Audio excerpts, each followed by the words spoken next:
কত স্বামী সকালের নাস্তারও চিন্তা নাই, দুপুরে খানাও খাইতে পারে না।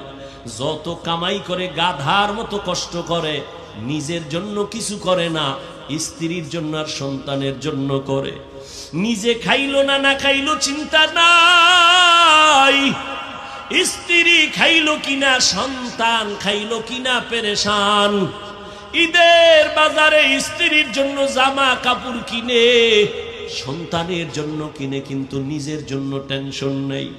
যত স্বামী কাজ করে কষ্ট করে সব হলো পরিবারের জন্য।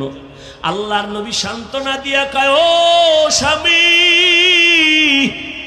তুমি যে কষ্ট কইরা তোমার স্ত্রী সন্তানের পেছনে তো টাকা ব্যয় করো, মনটারে এত ঘাবড়াইও না, শান্তির জীবন নাও, খুশির সংবাদ নাও।